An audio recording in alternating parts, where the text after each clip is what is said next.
You stole my wisdom? By Blowing Your Mind. Summary. How coincidental that the two of you would need to get your wisdom teeth out at the same time. Mori broke the silence, tone filled with amusement. I suppose we should schedule your appointments together. Dazai and Chuuya shared equal looks of disgust. Or, being teenagers in the mafia was not easy, and Kouyou could emphasize, but nor is dealing with two teens hyped on drugs while bleeding from their mouths. Teenagers in the port mafia were a rare thing to stumble across. Adults were usually less of a liability. Their awkward years have already passed, but Sokoku was one of the most notorious teen duos in Japan. They were feared by everyone and constantly had targets on their backs, though even if they handled their opponents with ease, they too were susceptible to teen issues. Despite the fact that they were expensive investments to Mori with their many issues, it was worth it with the organization they had taken down. The one thing you should have expected sooner was for the two boys to come to their joint monthly meeting with frowns on their faces. Mori studied the two, standing in front of his desk, looking like neither wanted to break the news to him. It only took the port mafia boss a few moments to put the puzzle pieces together. The mandatory medical examination was only a few weeks prior, and with the way their jaws were clenched shut, it was easy to guess. How coincidental that the two of you would need to get your wisdom teeth out at the same time. Mori broke the silence, tone filled with amusement. Though I suppose the two of you do everything together now, Chuuya's face went bright red from anger at the words, and he opened his mouth to deny the teasing, though Dazai stomped him on the foot. As you said, Dazai pulled the x-rays of both his and Chuuya's teeth from his pocket and placed them on Mori's desk. The boss observed them and hummed thoughtfully. Yes, I do suppose they look painful. Apparently they have been needed to be removed for a while now. Chuuya finally spoke, tone spiteful as he crossed his arms. They do hurt like a bitch. Speak for yourself, slug. Dazai was also notably clenching his jaw. Mori clasped his hands in front of his face. This would be an amusing situation. As you two know, I am no dentist. Though at the thought of the boss of the port mafia performing dental surgery on them, Dazai and Chuuya exchanged a look of uneasiness.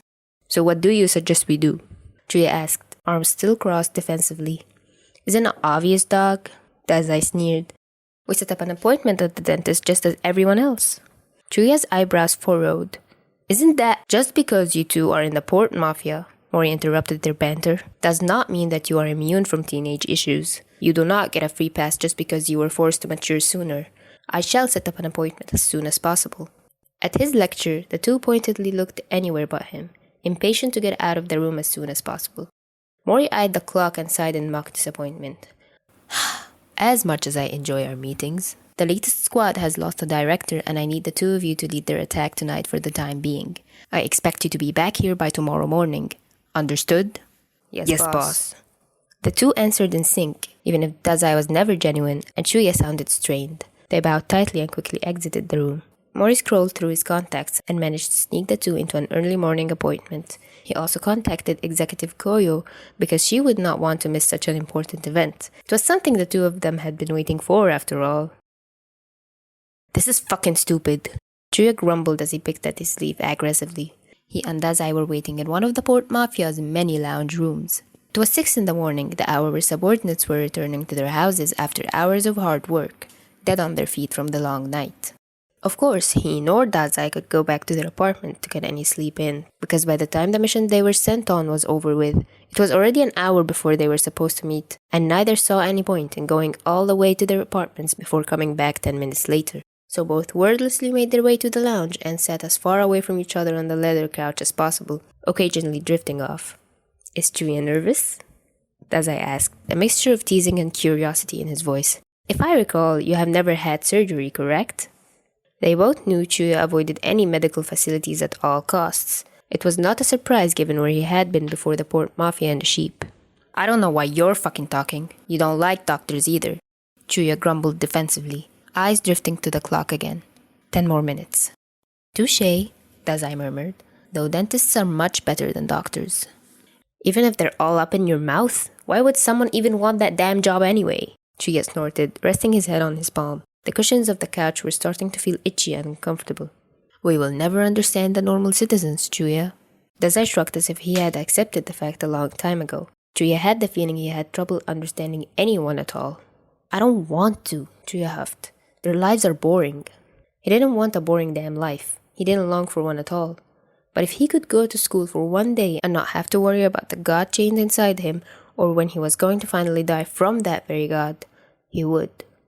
He had the feeling Dazai would too.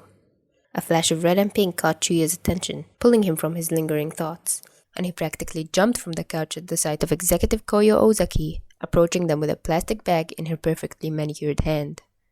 "Anei-san?" he asked, and Dazai slowly rose from the couch to stand next to him. "Beautiful morning, lads." She passed the bag to Chuuya. "The sun has not risen yet," Dazai pointed out, and the both of them ignored his input. "What's this?" Chuuya asked, peering into the bag to see the lounge close. "Well, I will be accompanying the two of you for your wisdom teeth removal. To guard the door, of course," she answered politely, though the sick glee shining in her eyes told them otherwise. "Just wants to see us high as hell," Chuuya accused, and she did not deny it. "It is to my understanding that the two of you were not able to return to your apartments, so I had these fetched for you. You are going to want to wear them." The woman offered kindly as Chuuya pulled 2 pairs of sweatpants and shirts from the bag, tossing the longer ones to Dazai. "How thoughtful," Dazai said flatly, just as Chuuya grumbled about having to change. And once they did end up changing, thankfully into the right size clothes, because Chuuya wouldn't put it past her to get them ill-fitting ones. She may be proper, but she had her own dark side. They were whisked away to sit in the back as Hiroto drove them to the dentist. Chuuya mourned the loss of the familiar hum of his motorcycle, though he supposed that driving a motorcycle after surgery would not be a smart idea, even for him. No questions were asked once they were in the small building. The staff did not say a word to the 2 teens as instructed, only explaining the procedure before finally separating the 2. "See you on the other side, Chibi," Dazai waved, much too excited as he disappeared down the hall. "I hope I never see your ugly face again," Chuuya grumbled, then once he realized the implications of what he said, he knocked on the wood of the doorway on his way into the operating room. "Status report?" Mori Ugai's voice asked over the phone that Kouyou held up to her ear. "So far, no outside issues. All is quiet." "Quiet, you say?" Koyou's lips tucked upwards. "Well, combat-wise, of course there were issues with the 2 being operated on." "Care to elaborate?" "There was some resistance. Chuuya received a stronger dose, one made for adults, though Dazai was out before he could count to the number 5. "Yes, that is to be expected," Mori answered, "though it should be over with any moment now." And if there was one thing that the woman had learned over the years of working in the port mafia, it was that Mori was always correct. Not even 2 minutes later, the dentist emerged from the back, looking ruffled. He took the mask off his face, throwing latex gloves in a nearby trash can as Kouyou stood from the chair. "It went successfully," was the first thing the man said, even if there were some complications in the beginning. Kouyou smiled unapologetically. "Yes, they are not the most well-behaved. Are the 2 of them awake now?" "Yes, the one who received the smaller dose is awake. Not to say that he is completely aware. I have a list of the side effects on this pamphlet, as well as the ways to quicken the recovery process." He handed her a pamphlet and she took it without looking down at its contents. "The other should wake up soon. Now you can fill out the paperwork while we wait to see if either has any reactions as they wake up." Yes, it is filled out." She passed the clipboard to the dentist, then began to head to the back room where the 2 teenagers were located, ignoring the man's protests. Mori was paying him extra, so he would let her do as she pleased. She pushed past the first door and the nurse watching over the chair jumped, put her head down, and promptly escaped the room. The bed that the patients laid on had been sat up to a chair, letting Chuuya sit up, his head lolled down against his chest, and Kouyou smiled in amusement as he tried to lift his heavy head, eyes glassy as they scanned over the room. His cheeks were red and puffy, the tissue stuffed in his mouth adding to the chipmunk effect. It was rather funny. "Chuuya, are you with me?" she asked, even as the teenager rested his head back against the chair, eyes fluttering close. He would need a couple more moments, though that was fine because she did not need to wait long for the door to open. "He kept on saying that he wanted to see the red-headed kid," the nurse admitted cheaply, wheeling the wheelchair into the room and parking it next to Chuuya's chair. Of course, Dazai was making the worker's life difficult, even while high as a kite. Kouyou looked down at the wheelchair where Dazai's face was in a similar state as Chuuya's, though he seemed much more bright-eyed and awake. "Yes, this is fine." She waved the nurse off. "He is also mine." The nurse bowed before leaving the room, possibly to get the doctor to sign the release forms, but probably to escape Dazai and whatever else he had said to her. Kouyou silently watched as Dazai peered around the room, head swiveling in all directions before it rested on a still, very much passed out Chuuya. A big gasp left his mouth before he stumbled from the wheelchair, falling and landing on Chuuya's chair before he was grabbing for the redhead to wrap his arms around. Kouyou supposed Dazai had been compliant and going under for a good reason, so he could be slightly more aware when he woke up, because he had managed to fling himself from his wheelchair after all. Though that also must have been a coincidence, because Dazai would not be caught dead clinging on to Chuuya in a genuine way. "Chuu!" he cried, sounding distraught as he tried his best to sit up over the other's legs, taking Chuuya's face in his hands and shaking him. "You're dead!" Chuuya then cracked open his eyes and stared sleepily at Dazai, moving to pet the hand holding his face up. "No, not..." An even larger gasp escaped Dazai's swollen lips as he tried to jerk back. "Resurrection!" It was a sight, the two speaking to each other, their words close to inaudible with the stuffing in their mouths. The old sights came to an end because another two nurses entered the room, looking at the scene in shock before forcing Dazai back into his wheelchair. Kouyou spotted Hirotsu waiting by the door, a lit cigarette in his mouth. He looked like he needed it. "We can leave now?" Kouyou asked once Chuuya was helped into his own wheelchair, oddly silent and limp. Kouyou had expected the reactions to be the opposite. "Yes," one of them nodded. "The papers have all been filled out." "Wonderful." She flashed them with her fake smile, one that said she wanted out of there as soon as possible. And once the two nurses exited the room, Hirotsu nodded silently as he took the handles on Dazai's wheelchair and began to push him down the hallway and out of the building. Kouyou followed behind with Chuuya, who rested his head against her hand. It was raining outside. Dazai tried to catch the fat raindrops with his mouth, wincing and complaining every time he opened it, only to open it wider. "Wonderful weather," she murmured to herself, trying not to laugh under her breath at the look on Hirotsu's face when he began to push Dazai down the ramp and the teenager demanded that he push faster. Unlike the mafia's usual cars, they had elected to drive in a van, which proved to be the best option because getting the two teens into their seats and buckled in would have been an impossible feat without doors that automatically slid open. Even if Dazai did try to stick his hand out of the door while it was closing multiple times. Though now, sitting in the front passenger seat and looking back at the two, they still appeared to be utterly wasted. For once it was silent as Dazai looked out the window in awe, mouth slightly open and eyes glazed over. In turn, Chuuya looked at Dazai like he was a mythical sight. But the silence didn't last for long because Dazai had a lot of questions. "Miss Kouyou?" the bandaged teen asked, eyes half-lidded. What happened?" Kouyou looked back to Dazai. "Are you curious about the procedure, lad?" Dazai nodded as if he didn't understand anything Kouyou just said. "You had your wisdom teeth extracted. They were causing a lot of pain for the two of you. You shall recover and be back on the job in a week's time." Instead of nodding or thanking her as Kouyou had expected, Dazai's face twisted into horror. His bottom lip trembled, or perhaps that was the drool making its way into his lips. You took away my wisdom?" he cried, sounding distraught. Kouyou knew that arguing with him in this state would be useless, so instead she nodded. "Yes, you had too much wisdom. We had to donate some." Dazai no longer looked like his puppy had been run over by a car.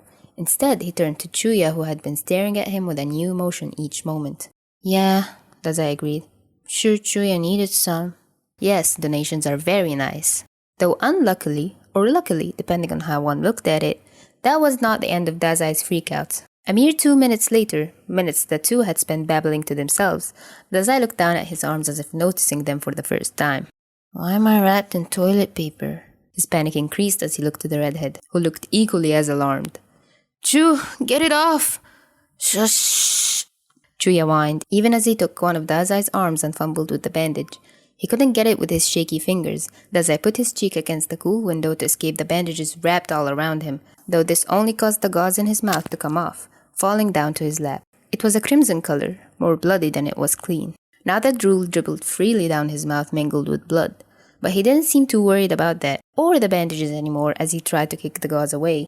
Chuuya looked up from where he had been scratching at Dazai's hand and his eyes bugged out of his head when he noticed the bloody tissue. "Your tongue!" he wailed. It fell out!" Now they were both screaming, and Kouyou did not have the patience to join in on this interaction. She tried her best to ignore the two as they tried to come up with plans on how to recover Dazai's tongue. Apparently, they decided the best course of action would be to try to stuff it back into his mouth. "Be still," Chuuya ordered as Dazai nodded his head, whining in protest as Chuuya roughly hooked a finger over the bottom row of his teeth to open his jaw some more. Chuuya held the bloody tissue with gloved fingers and pressed it against Dazai's cheek, completely missing his mouth. "There," he announced. "Done." The tissue fell to the floorboard, and Kouyou was thankful that she would not be the one to clean up that mess. "Wonderful!"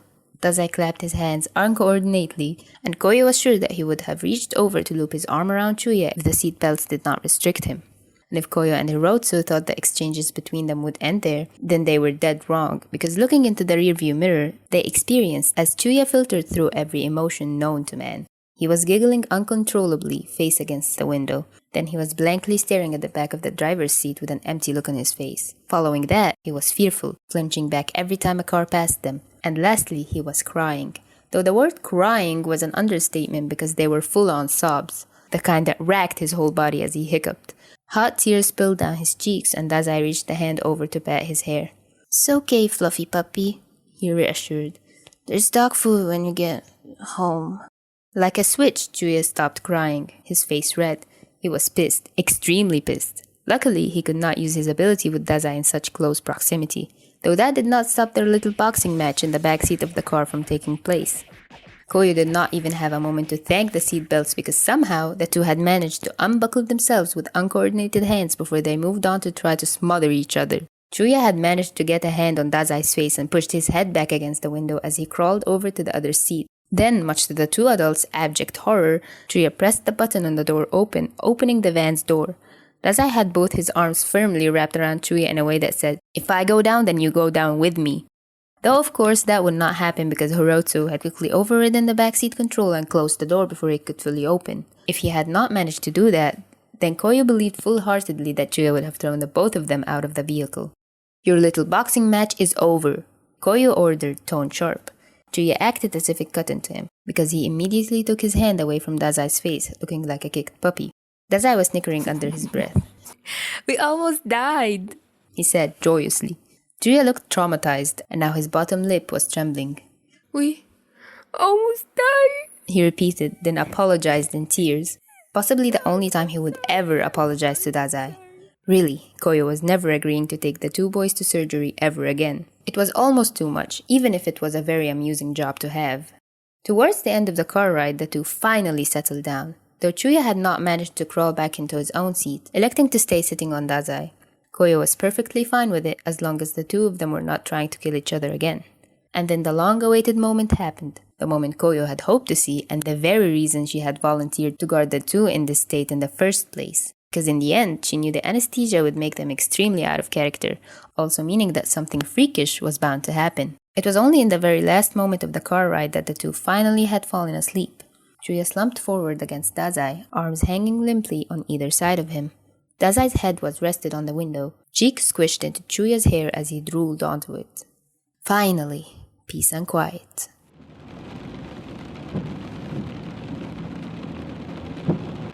In the end, Chuuya and Dazai had ignored each other for a good week after the events because apparently they remembered what had taken place. Though Kouyou was not fooled, she knew the two, in some way, somehow, had been dating. The 20-minute-long video she had recorded of all their interactions had been sent to the Port Mafia's group chat, minus Dazai and Chuuya, because those two were the ones they talked about most anyways. Dazai would not find the video until 10 years later, when Chuuya had hurt his jaw and received another surgery, and he had been the one to drive him back to their shared apartment. Kouyou had sent him the video with a text that said, "I surely hope he was not as difficult as the two of you were at the age of 16.